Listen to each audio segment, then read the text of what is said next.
She had 47,000 left in her account. Her brother Emeka needed his medication refilled. Her rent was due in 2 weeks. And her mother, the woman who once chose to expand her business instead of buying the epilepsy medication that could have saved Daniel's brain, had just been diagnosed with early-onset Alzheimer's. The medication that could slow it down costs $60,000 a month. Jennifer had to decide, use everything she had saved to help the mother who abandoned her brother when he needed her most, or let nature take its course. But then Emeka, the one with the brain damage, told her something she wasn't prepared to hear. And that night, she discovered a secret that changed everything. This is a story about the most devastating choice a daughter ever had to make. Watch until the end. The twist in this story will reframe everything you thought you understood about family. Now let's go deep into the story. She had exactly 47,000 naira left in her account. Jennifer knew this number the way you know a wound, not by looking at it, but by feeling it every time you move. She is standing in the bathroom with her phone glowing in the dark, the faint sound of Emeka humming to himself through the thin wall. He always hummed when he was happy. Old songs. Songs their mother used to sing. Jennifer pressed her back against the cold tile. She was 29 years old. She worked as a supervisor at a logistics company in Ikeja, took on freelance admin work on weekends, and still 47,000 naira was all she had to her name. Because everything else went to Emeka. His medication. His therapy sessions in Surulere. His special diet. His weekly appointments at the rehabilitation center on Allen Avenue where the nurses knew him by name and always saved him a window seat. Emeka was 32. He had the laugh of a 10-year-old and the patience of a saint. He could not hold a full conversation, could not live alone, could not be trusted near a hot stove. But he could remember every lyric to every song their mother had ever sung. And he never, not once, complained about his life. Jennifer had enough love for him to fill an ocean. But this morning a doctor's report sat on her kitchen table, and it carried a name she had been dreading, Grace Adeyemi. Her mother. Early-onset Alzheimer's, stage 2. Treatable, not curable, but treatable with medication that cost 60,000 naira a month. 60,000. Jennifer didn't have 60,000. She had 47. And rent was due in 2 weeks. She walked out of the bathroom, looked at Emeka eating his cornflakes at the kitchen table, and felt something crack open inside her chest. Because the woman who needed saving was the same woman who had once chosen not to save him. It happened the year Jennifer turned 16. Emeka was 19 then, and the seizures had started 3 months before. Not the dramatic kind you see in films. Emeka's were quiet and terrifying. He would go still, his eyes rolling back, a low sound escaping him like a door closing slowly. Then he would wake, confused, asking for water, not knowing what had just happened to him. The neurologist in Yaba had been clear: without consistent medication, each seizure risked more damage. The prescription was not cheap. But it was manageable if you prioritized it. Their father had been dead 2 years by then. Grace was running a small fabric business from a shop in Balagan Market. She was ambitious. This one is very popular. Oh, it's beautiful. The quality is excellent. It's 100% cotton. Everyone said she had her late husband's mind for business. That year, a bigger space became available, a double shop, prime location, the kind of opportunity that comes once. She had already been saving. But the cost was more than she expected. For 3 weeks she chose the shop. 3 weeks without Emeka's medication. She told herself it was temporary. She told herself she would sort it out. She was juggling too many things, she said later. The supplier was demanding early payment. She had mouths to feed. During those 3 weeks, Emeka had 4 major seizures. By the time Grace refilled the prescription, paid for with money borrowed from her sister, the damage was done. The doctors used clinical language. Hypoxic brain injury. Cognitive impairment. Permanent. Jennifer had been there for every single one of those seizures. She had held her brother on the floor of their living room in Mushin, turned him on his side the way the nurse had shown her, counted the seconds, whispered his name until his eyes came back. She had been 16 years old and terrified and completely alone. Their mother had been at the shop. Grace had never said sorry. Not directly. She had cried, yes. She had thrown herself into the business and sent money home and bought Emeka the best rehabilitation care she could afford. She had built her guilt into success and called it atonement. But she had never looked her daughter in the eye and said, "I chose wrong. I am sorry." And now she was forgetting. Starting with small things, her keys, appointments, names. Soon it would be faces. Soon it would be everything. And Jennifer had to decide what to do about it. Grace Adeyemi was not an easy woman to hate. That was the complicated truth Jennifer had carried for 13 years. If her mother had been cruel, indifferent, cold-hearted, it would have been simpler. Hate would have been clean and easy and final. But Grace was none of those things. She was warm when she wanted to be. She was funny, the kind of woman who could make an entire room laugh with one sentence. She had worked herself to the bone to give her children a better life after their father died. She had just made one catastrophic decision. And never been held accountable for it. Jennifer visited her mother's flat in Bogota on a Thursday evening, the doctor's report folded in her bag. Grace lived alone in a 2-bedroom apartment she owned outright, the fruit of 30 years of business. The fabric business had grown. There was a second branch now in Lekki. There was a girl who managed it for her because Grace's hands shook sometimes and her memory was going and she could not always be trusted to lock up correctly. Her mother was in the kitchen, stirring a pot of egusi soup that had already been stirred too many times. The scent was thick and familiar and hit Jennifer somewhere deep and unguarded. "Jennifer." Grace turned and smiled, and for a moment she looked exactly like the mother from before everything, the one who used to braid Jennifer's hair on Sunday mornings and tell her she was going to be somebody. They ate together. Grace talked about the business, repeated a story twice without realizing it, then went quiet in the way that meant she was somewhere else. Jennifer watched her. The fine lines around her eyes. The slight tremor when she lifted her spoon. The way she sometimes paused mid-sentence, searching for a word that had slipped away. After dinner, Jennifer showed her the report. Grace read it slowly. Put it down. Picked it up. Put it down again. "The medication is expensive," she said finally. "Yes." A long pause. Outside, a generator kicked on somewhere on the street. "I don't want to be a burden," Grace said quietly. And for the first time in as long as Jennifer could remember, her mother sounded afraid. "I just don't know what to do about this." "I understand. It's been weighing on me. We'll figure it out." Jennifer said nothing. She drove home in silence, her hands steady on the wheel, her chest a storm she had no language for. Emeka was watching a music video when she got home. He had lined up his medication bottles on the coffee table, not because he needed to, but because he liked the colors. Yellow, white, orange. He arranged them differently every evening, some private architecture only he understood. When Jennifer walked in, he looked up and grinned like she had been gone for weeks. "Jennifer, come watch, this one has a good beat." She sat beside him and watched the video. He commentated throughout, that part right there, and she nodded, and for a few minutes the weight of the evening lifted just slightly. Later, when the video ended, he turned to her with eyes that were clear and careful in a way they sometimes were. "You went to see Mama," he said. Not a question. "Yes." "She's getting worse?" Jennifer looked at her brother. His face was open, patient, without guile. He knew in his way. He always knew more than people assumed. "Yes," she said. "She needs medicine. Expensive medicine." Emeka nodded slowly. He picked up the orange bottle from his lineup, turned it in his fingers.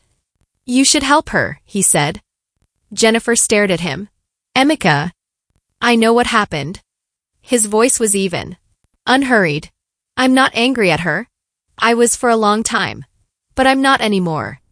He set the bottle down gently, precisely where it had been. "She made a bad choice. She has to carry that. But Jennifer, if you let her go without helping, you'll carry something too. And yours will be heavier." Jennifer's throat tightened. "She didn't help you," she said. The words came out raw. "No," Emeka said simply. "But you're not her." He picked up the remote and searched for another video, humming under his breath, done with the conversation in the way that meant he had said everything worth saying. Jennifer sat in the quiet and let his words settle over her like dust after a long fall. He had forgiven the woman who had broken him. And he was asking his sister, the one who had held him through every seizure, every bad night, every small indignity, to do something even harder. Monday morning, Jennifer went to see the doctor herself. The specialist's office was on the second floor of a private clinic in Victoria Island, all polished floors and low-volume air conditioning and the particular silence of a place where people came to face hard truths. Dr. Babajid was a small, precise man with reading glasses perched on the end of his nose. He had treated Grace twice already and knew the family situation more than Jennifer was comfortable with. He laid it out plainly. Stage 2 early-onset Alzheimer's responded well to a specific combination of medication and structured routine. Without the medication, progression to stage 3 was likely within 18 months. With it, maybe 4 years. Maybe more. No guarantees. But time. Time was the only thing on offer. What happens in stage 3? Jennifer asked. Dr. Johnson removed his glasses. She will not always recognize the people she loves. She will need full-time care. She will lose the ability to manage her own affairs, make decisions, live independently. Jennifer thought about her mother standing in the kitchen stirring a goosey soup that was already done. She thought about the tremor in Grace's hands. She thought about what it meant to watch someone disappear in pieces while they were still in the room with you. She walked out of the clinic and stood on the street. A bus lumbered past, blaring its horn. A woman balanced a tray of ground nuts on her head and moved through traffic like she had done it 1,000 times. The city moved, indifferent and relentless. Jennifer did the numbers again in her head. 47,000. Rent due in 2 weeks. Emeka's medication scheduled for refill. Her sister in Abuja who had her own family, her own debts, her own small life to protect. There was no clean option. There was no version of this that didn't cost her something. She called her mother's accountant. Grace still had the business. The Lekki branch still turned a small profit. But Grace had spent the last 2 years quietly mismanaging her own finances, forgetting payments, missing invoices, making decisions that didn't track. The business was not in crisis. But it would be without intervention. Jennifer thought about who she wanted to be when this was over. She drove home and looked at the money she had saved, and made a decision she wasn't fully sure she believed in. She called her aunt, Auntie Aisha, her mother's eldest sister, to ask for help. What she expected was a conversation about logistics. What she got instead was a truth she had never been told. Auntie Aisha lived in Ibadan, 73 years old, her voice like warm gravel. She had always been fond of Jennifer but kept a careful distance from Grace's household, and Jennifer had never fully understood why. Now, on the phone, something in Auntie Aisha's silence when Jennifer explained the situation told her she was about to find out. You know, Auntie Aisha said carefully, your mother has been carrying guilt about Emeka for a very long time. I know, Jennifer said. What you may not know is why she did what she did. Jennifer went still. She chose the business. She chose the business because she had no choice. A pause. Your father had debts, Jennifer. Debts nobody knew about. When he died, creditors came. We kept it from you children because you were young. Your mother was facing the loss of everything, the house, the furniture, everything. The double shop in Balagan was not ambition. It was survival. If she didn't secure that space and grow the income quickly, you would have been on the street within 6 months.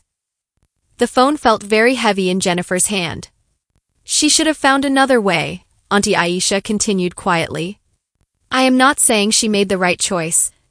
She has said herself to me many times that she made the wrong choice. But she was not choosing profit over her son.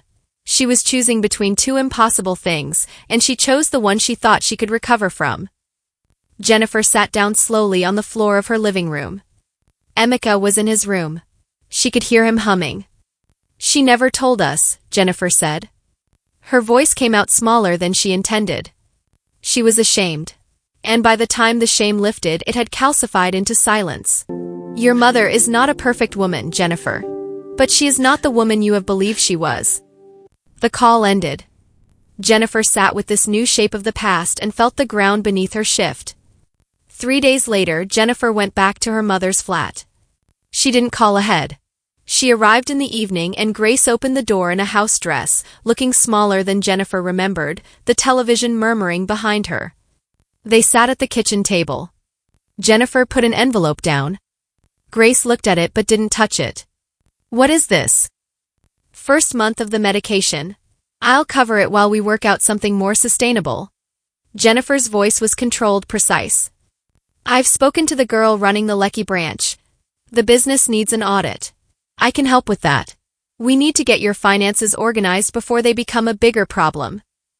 Grace was quiet for a long time. Her hands lay flat on the table still. Jennifer. Her voice was low. I don't deserve this from you. I know. I made a terrible choice. I have lived with it every day. I just don't know what to do about this. I understand. It's been weighing on me. We'll figure it out. Grace's eyes grew wet. I never apologized properly. I always told myself there was time, that I would find the right words. But she stopped.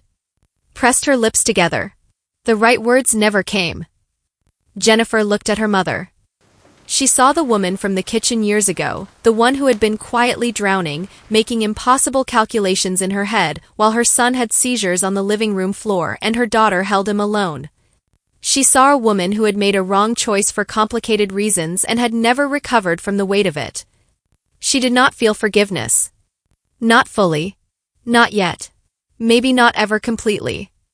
But she had made her decision, and she had made it not for her mother's sake, not for guilt's sake, but for her own. You have 1 year, Jennifer said. In 1 year I want you to sit down with Emeka and say what you've needed to say to him. Not to me. To him. Whatever that looks like, whatever it costs you. You owe him that. Grace nodded. She was crying now, quietly, without drama. Thank you, she whispered. Jennifer stood up. Don't thank me. Just don't waste the time. She drove home through Lagos traffic, the city loud and indifferent around her, and felt something she hadn't expected. Not peace. But clarity. The terrible, clean clarity of someone who has looked at an impossible choice and chosen who they want to be. 6 months later, on a Saturday afternoon, Grace came to their flat. She called first, which she had never done before. Her voice on the phone was careful, prepared. Jennifer said yes without asking why. Grace arrived with a small cooler of food and a folded piece of paper. She sat across from Emeka at the kitchen table while Jennifer stood by the window watching. What happened in the next 20 minutes was not dramatic. There were no theatrics, no collapse of emotion.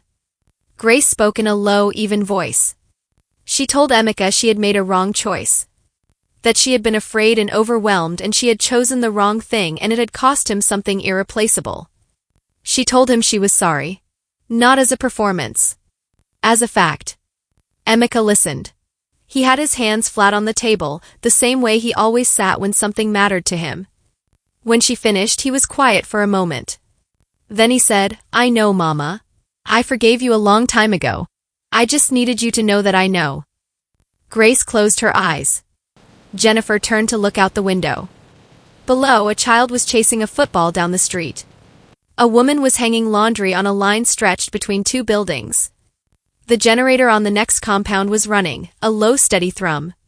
Lagos doing what Lagos always did. In the months that followed, Grace's condition stabilized on the medication, not healed, never healed, but steadied. She began contributing to her own care costs as the business finances improved. Jennifer continued managing the audit, not out of love exactly, but out of something more durable than love, commitment to finishing what you started. She thought sometimes about what it had cost her to make that choice. She thought about the 47,000 naira, about the nights she had lain awake running numbers, about the version of herself that had nearly chosen differently. She didn't regret it. Not because everything was fixed. It wasn't. Emeka still had his seizures, less frequently now but never gone. Grace was still forgetting things, slowly, incrementally, in ways that couldn't be fully stopped. The wound of what happened years ago had not healed and would not heal. But Jennifer had not become her mother's worst moment. That mattered. In the quiet of ordinary days in Lagos, in a small flat where her brother hummed old songs, it mattered more than she could say. There is a version of this story where Jennifer walks away. Where she looks at her bank account and her brother's needs and the woman who once chose a business over his brain, and she says, not my problem. Not my debt. Not my sacrifice to make. And in that version she would not be wrong. Not legally. Not even morally by many measures. What Grace did to Emeka, what she failed to do, was real. The damage was real. The silence that followed was real. A daughter would have every right to say, "I owe you nothing." But Jennifer had watched her brother forgive a woman who had never fully asked for it, and understood something she hadn't been taught in school or church or anywhere else. That the choice to help is not about the person who needs it. It is about the person who has to decide. It is about who you become in the moment when no one would blame you for walking away. There are choices in life that do not announce themselves as important. They arrive quietly, wearing ordinary clothes, looking like logistics, like medication costs and bank account balances and questions about what you can afford. But underneath the arithmetic, they are asking something much larger. They are asking, what do you believe about the value of a life, even a life that wronged you? What do you believe about the weight of a mistake, and whether it cancels a person entirely? What do you believe about the kind of person you want to be, not in the easy moments, but in the ones where being good costs something? I don't know what to do. This can't be happening. What am I going to do? Jennifer Adeyemi did not fix her family. She did not erase the past. She did not become her mother's savior or her brother's hero. He had never needed a hero, only a sister. I'm so glad we're here together. Me too. It feels so right. I love you. I love you too. She made a choice that was hard and expensive and uncertain, with no guarantee of gratitude or outcome. And in doing so, she became, quietly, the best version of herself. That was enough.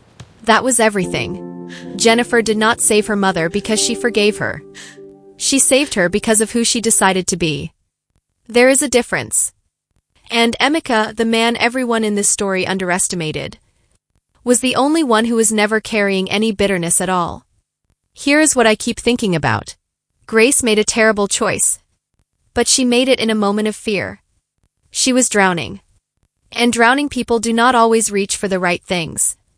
Most of us have someone in our lives, a parent, a sibling, a friend, who once chose wrong, who hurt someone we love.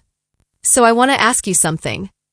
And I want you to answer it honestly, not how you think you should answer it. Honestly, is there someone in your life, someone who once chose wrong at the worst possible moment, who now needs something from you? And if you are honest, really honest, does their need feel like an inconvenience? Or does it feel like something you are not yet ready to carry? Jennifer didn't answer that question perfectly. She answered it honestly. In the end, is the only kind of answer that counts. Tell me yours in the comments.